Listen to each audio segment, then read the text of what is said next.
tere tulemast! tere tulemast Ärkvel teadvellooja YouTube'i kanalile, mina olen Kadri ja mina olen täna siin selleks, et rääkida teile sellisest depressioonilaadsest nähtusest, mida paljud inimesed viimasel ajal kogevad. Ja ma avan siis natukene seda tausta, et mis seda põhjustab, mis toimub, mis meie kollektiivis toimub ja mis selle kõigega peale hakata. Jah, nii, ma lähen siis algusesse. Depressiooni kogeb inimene tavaliselt siis, kui ta on oma hingeteelt kõrvale kaldunud ja samal ajal, kui ta siis kogeb väga suurt rahulolematust selle suhtes, kus ta parasjagu on. Ja selle olukorra suhtes, mis parasjagu on ja ta ei näe sealt väljapääsu. Just eesotsas väljapääsu mittenägemine ja selline nagu tunneli lõpus valguse mittenägemine, võimaluste mittenägemine ja ka mitte millegi ilusa nägemine enam on siis see, mis seda depressiivset seisundit nagu võimendab. Ja kui me oleme nüüd kollektiivina jõudnud sellisesse etappi, kus ma teeb läbi ülestusuprotsessi ja selle ülestusuprotsessi käigus peab väga palju madalasageduslikku ja vana mitte tõeset informatsiooni ja ka sellest tulenevat reaalsust lahkuma, siis see lahkumine ei ole kõige lihtsam. See muutus tähendab seda, et miskit vana peab lahkuma. Ja see algab indiviidi tasandil ja lõpeb meie kollektiivsel tasandil. Ehk et kõik, mis ei saa tulla kaasa kõrgemasse sagedusse, kõik, mis on vale, kõik, mis on hirmul põhinev, kõik, mis on loodud hirmu põhjal, kõik, mis ei ole kooskõlas sinu nagu parima võimaliku ajaliiniga, sinu õnne, külluse, ühtsuse, vabaduse ja nii edasi, rõõmu reaalsusega, see peab lahkuma. Aga me oleme inimestena selles, ütleme, vale illusioonis, mis on meil siin planeet Maal olnud, me oleme selles väga kaua viibinud, aastatuhandeid viibinud vales. Ja kui nüüd see ärkamine toimub, siis see võib olla nagu päris karm reality check ja see võib tekitada depressiooni, hirmu. Ja ma toon siia sellise näite, mis puudutab inimesi isiklikul tasandil, on paarisuhted. Mulle jõuab nagu mitmest erinevast allikast informatsiooni, et inimene kogeb depressiivset seisundit ja ta tunneb, et ta peab lahkuma sellest paarisuhtest, kus ta on. Ta on ärganud üles teatud sellisesse etappi enda sees, kus ta saab aru, et see suhe ei ole see, kus ta tahab olla.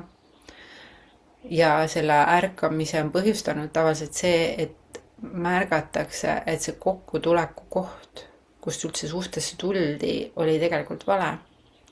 Et see oligi hirmust või siis hoopis mingi lapsepõlvemustritest või millegi puudusest või iseenda armastuse puudusest, läheduse puudusest, raha puudusest, turvatunde puudusest. Ja see on vale põhjus, miks minna kokku, miks minna suhtesse. Ja see on see põhjus, miks need suhted täna lagunevad. Samamoodi võtame töökohad näiteks, et inimene on aastaid, võib-olla isegi aastakümneid töötanud hambad ristis kuskil kindla töökoha peal ja ta läks sinna selleks, et tal oli vaja raha. Ainult selleks, et oli vaja raha. Mitte sellepärast, et see töökoht oleks tema jaoks inspireeriv või hingelähedane või täidaks teda kuidagi. Lihtsalt sellepärast, et tal oli vaja raha ja ta ongi hambad ristis töötanud seal aastakümneid võib-olla aastaid. Ja nüüd see töökoht võetakse ära. See suhe võetakse ära. Võib-olla isegi see kodu, mis kuidagi ei kanna enam seda energiat, kus olema peaksid, võetakse ära. Et elu ise juhib sind nagu sinu õigele rajale, aga see tähendab, et sa pead minema läbi sellest nagu pimedast koridorist, kus sa võib-olla või päris kindlalt ei pruugi näha lahendusi, sa ei pruugi näha seda, mis on parim praegu, et kõik tundub pime ja kõla. Vana viisi ei saa, uut viisi ei ole. Ja on ainult üks pimedus. Ja see on karm koht, kus olla. See on nagu väga karastav, ma tahaks öelda. Aga samal ajal mõnes mõttes nagu täiesti möödapääsmatu. Et sinna pimedasse koridori ongi vaja sisse minna. Need sammud on vaja teha, kas või jalg-jala kõrval, väiksed sammud, tibusammud, aga mingid sammud on vaja teha. Sest et kui sa jääb paigale, siis see pressure läheb veel tugevamaks ja veel tugevamaks ja veel tugevamaks. Mis puudutab nüüd paarisuhet, siis alati ei ole nii, et sa pead minema ära selle inimese juurest, vaid laguneb see vana versioon sellest suhtest, mis sai loodud valedel alustel.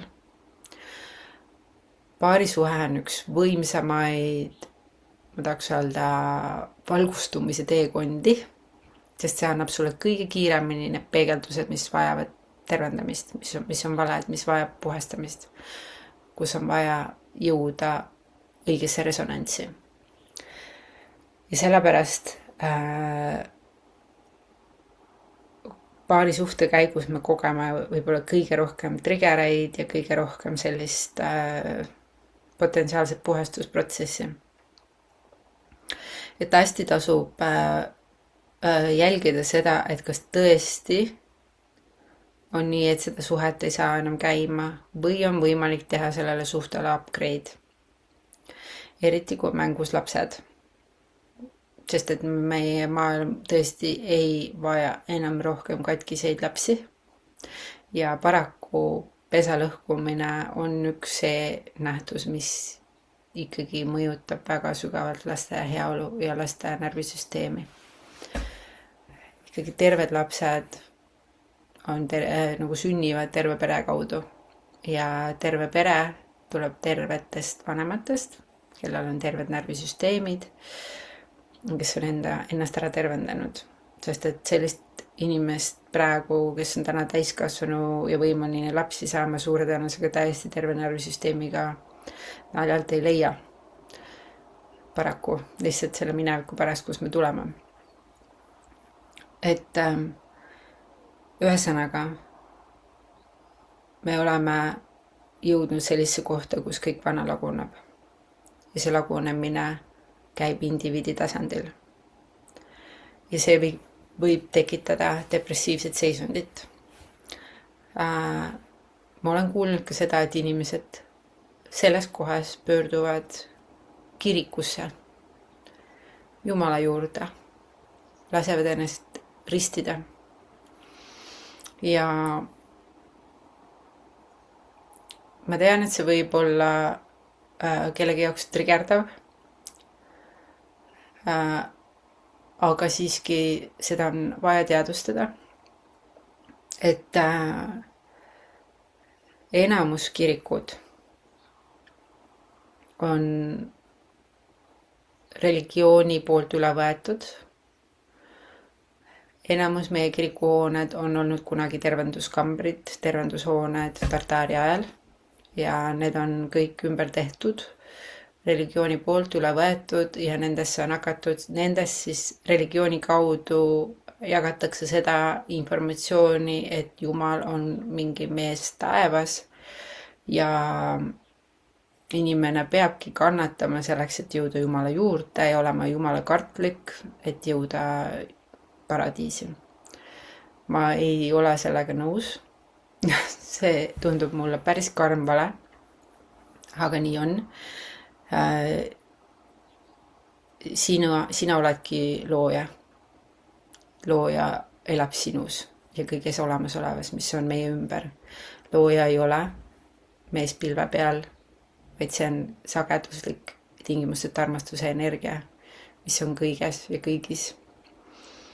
Sinu kõige kiirem tee Jumala juurde nii-öelda on sinu peast südamesse, mis on teadupärast kõige pikem tee peast südamesse. Aga kui sa sinna südamesse jõuad, siis sa saad aru sellest, et su süda juhatab sind kogu aeg õigele teele. Ja isegi siis, kui see on hirmutav, siis südametunde vastu ei saa.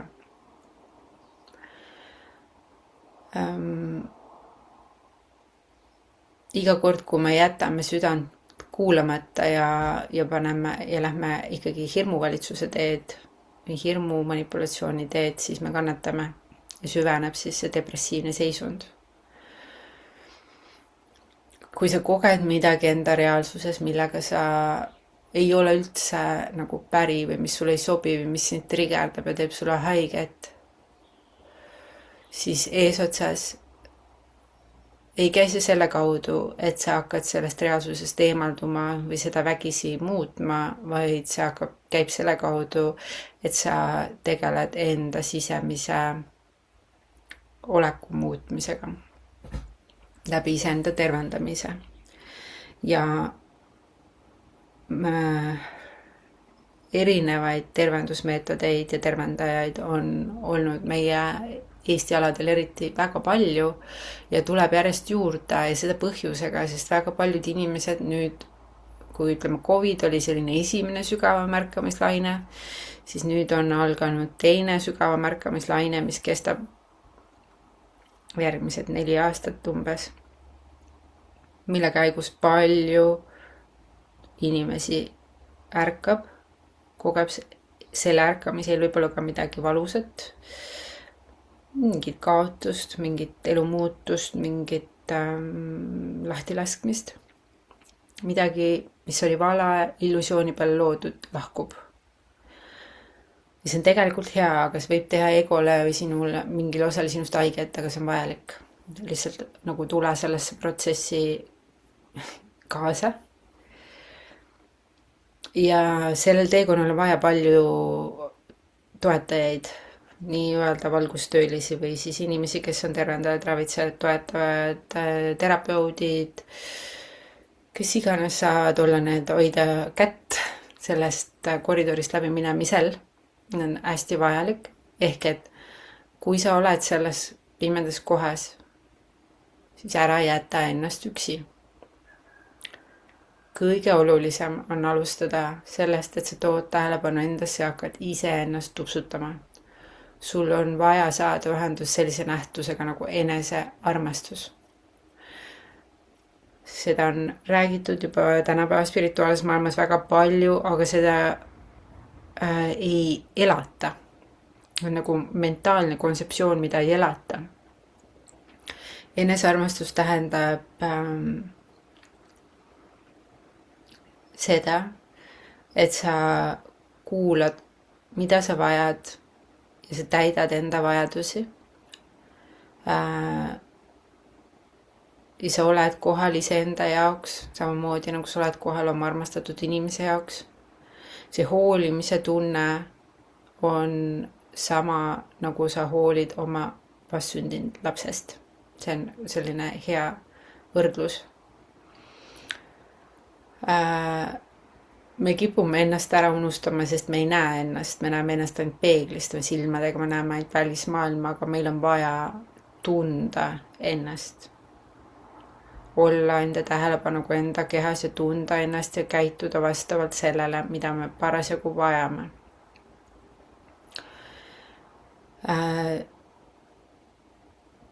See enesearmastuse ütleme, sagedus viib sind sellisesse kohta, et sa tegelikult ühendud läbi selle veel rohkem teistega.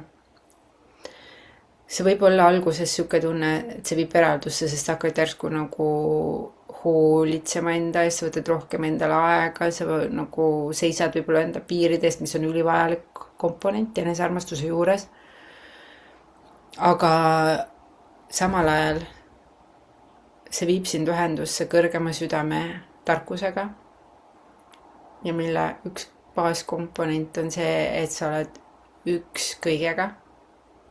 Ja kui sa tunned ennast üks kõigega, siis sa muutud ka teiste suhtes armastavamaks, lubavamaks,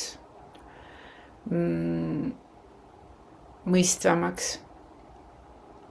Aga seda elu tervelt, mitte ennast ohverdavalt.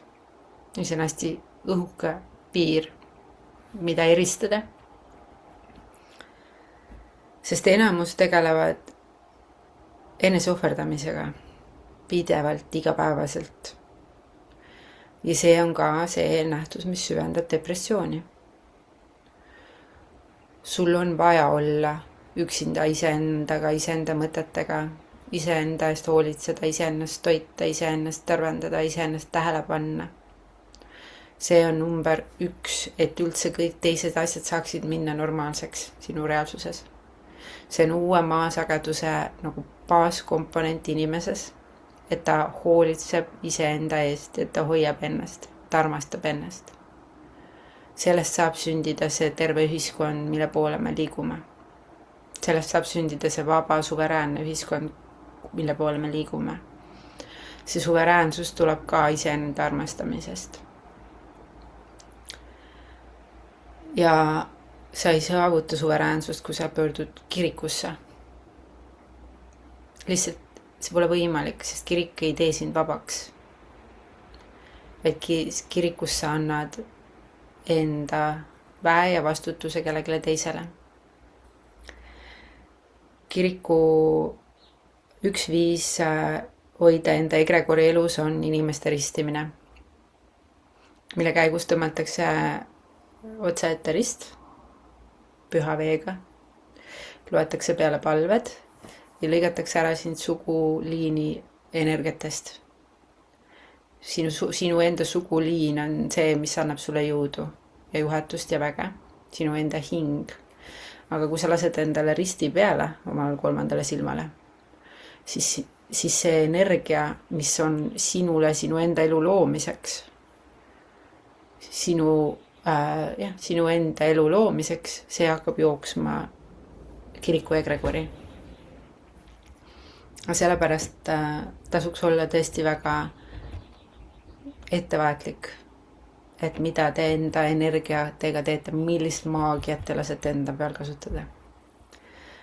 See on puhas energiamäng. Kirikut ei eksisteeriks, kui seal inimesi ei käiks. Religiooni sellisel viisil, mis ütleb, et üks on hea ja teine on halb, ei eksisteeriks, kui seal inimesi ei käiks. Meie ise inimestena anname enda energia sinna, et see saaks üleval püsida, et see egregor eksisteeriks.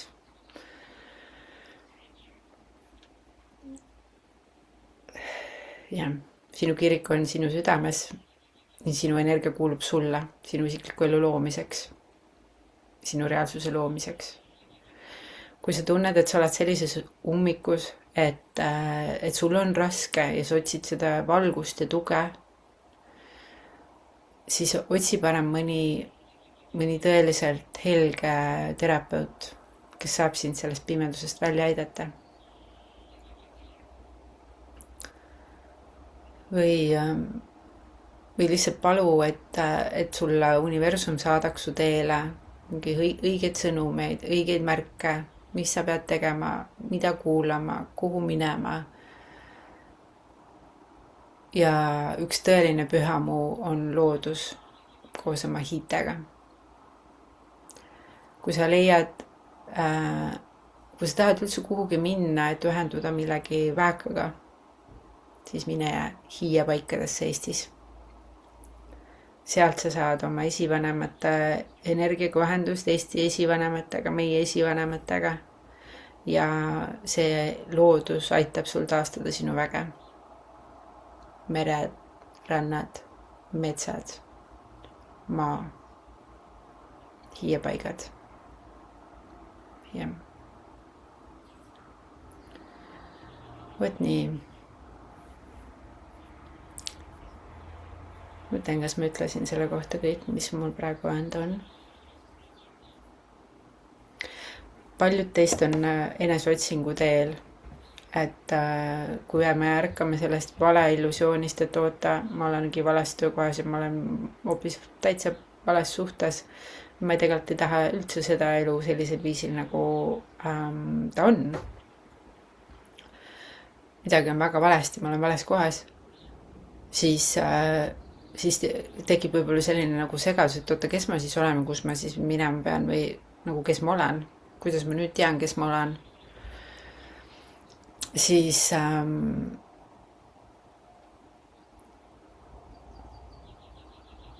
seda esimest otsingut tasub võib-olla hakata vaatlema läbi väärtuste. Ehk millised on need baasväärtused, mis on minu hingele kõige olulisemad, mida ma enda hinges kannan. Ja see on see tugisüsteem, mille peale sa saad hakata rajama enda uut mina.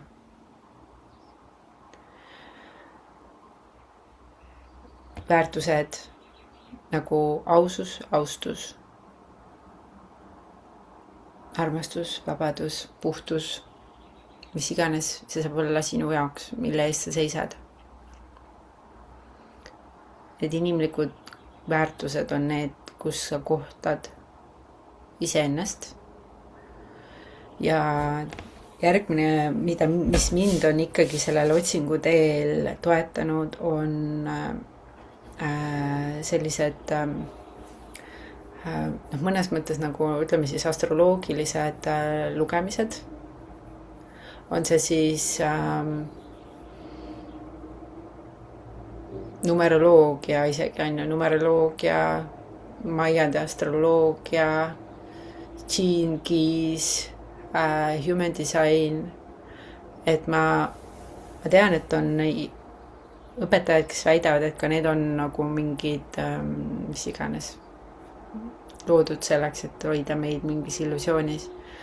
Aga minu jaoks on need olnud ikkagi enese otsimise teekonnal väga olulised head puslajupid, et võtta vastu seda, kes ma tegelikult olen.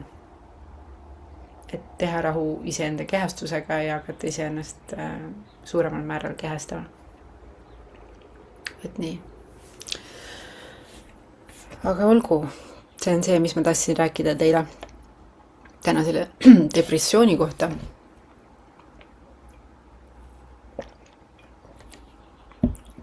Ja kui see video sulle midagi andis, siis pane like. Ja kui sa tunned, et sellest võiks olla abi kellelegi teisele, siis jaga. Ja kui sa veel ei ole minu kanali jälgija, siis pane subscribe. Näeme järgmistes videodes. Tšau!